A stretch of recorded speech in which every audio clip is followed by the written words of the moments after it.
हरी भरी पहाड़ियों के बीच बसे एक छोटे से गांव में अर्जुन नाम का एक युवा लड़का रहता था। बेचैन और महत्वाकांक्षी, वह अमीर और शक्तिशाली बनना चाहता था। पिता, जो एक साधारण कुम्हार था, अक्सर संतुलन और सदाचार की बातें करता था, लेकिन अर्जुन उनकी बातों को नजरअंदाज कर देता और सोचता कि वह तो बस साधारण जीवन जीने वाले हैं।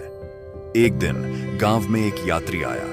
उसने एक बड़े शहर की कहानियां सुनाई, जहां सोने की सड़कें थीं और साहसी लोगों के लिए बड़ी सफलता इंतजार कर रही थी। यह सुनकर अर्जुन ने तय किया कि वह गांव छोड़ देगा और उस शहर की ओर यात्रा करेगा। जाने से पहले उसके पिता ने उसे एक सलाह दी। बेटा, जीवन में बहुत से रास्ते आएंगे। जब समय आए तो आसान रास्ता नहीं, सही रास्ता चुनना। रास्ते में अर्जुन एक दो राह पर पहुंचा। एक रास्ता सुंदर, सुनहरी पेड़ों से भरा और सीधा था। दूसरा रास्ता पत्थरों और कांटों से भरा, कठिन लग रहा था। अर्जुन सोच में पड़ गया। तभी एक बूढ़े साधु विदुर, जो पास के बरगद के पेड़ के नीचे बैठे थे, ने पूछा, क्यों रुके हो? मैं शहर जाना चाहता हूं, अर्जुन ने कहा, लेकिन नहीं जानता कि कौन सा रास्ता सही है। विदुर मुस्कुराए और बोले, हर रास्ता तुम्हें किसी जगह पर ले जाएगा, लेकिन सफर तुम्हें बदल देगा। सही चुनाव करना सीखो। अर्जुन ने पूछा, आप मेरी मदद कर सकते हैं? साधु ने कहा, अगर तुम मेरा कहा ध्यान से सुनोगे तो मैं तुम्हारी मदद करूंगा। विदुर ने बुद्ध की शिक्षा अर्जुन को सिखाई। 1. इच्छाओं की प्रकृति को समझो। Understand desires. सुनहरी सड़क तुम्हारी इच्छाओं का प्रतीक है। यह आराम का वादा करती है, लेकिन इसमें जाल छुपे हैं। बुद्ध ने कहा कि अत्यधिक इच्छाएं दुख लाती हैं। सोचो, क्या तुम्हारी इच्छाएं सही दिशा में हैं? दूसरी, सजग रहो। Be mindful. पत्थरों वाला रास्ता कठिन है, लेकिन यह तुम्हें हर कदम पर जागरूक रखेगा।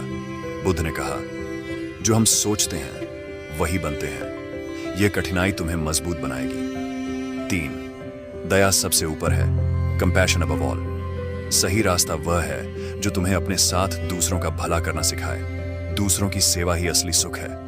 विदुर ने कहा, अब पहला कदम लो और अपने दिल की सुनो।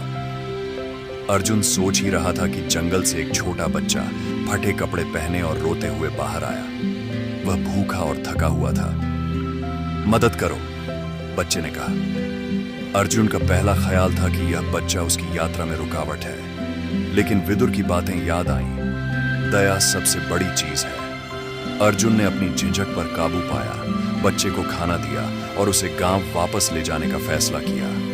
गांव लौटते समय अर्जुन को शांति का एहसास हुआ। उसने महसूस किया कि बच्चे की मदद करके उसे सच्ची खुशी मिली। अब सुनहरी सड़क उसे उतनी आकर्षक नहीं लगी। मैं समझ गया, अर्जुन ने कहा। सही रास्ता वह है जो हमें बेहतर इंसान बनाता है। सालों बाद अर्जुन गांव लौटा। अब वह अमीर व्यापारी नहीं था, बल्कि एक समझदार और दयालु व्यक्ति था। उसने कठिन रास्ता चुना, कई चुनौतियों का सामना किया, लेकिन उसने धैर्य और ज्ञान सीखा। उसने स्कूल बनवाए, गांव वालों की मदद की और दूसरों को भी सही रास्ता चुनने की प्रेरणा दी। जब लोग उससे उसकी सफलता का राज पूछते, वह मुस्कुराकर कहता, सही रास्ता वही है जो तुम्हारे दिल को शांति और दुनिया को रोशनी दे। अर्जुन की यह कहानी बुद्ध की शिक्षा का जीता जागता उदाहरण बन गई।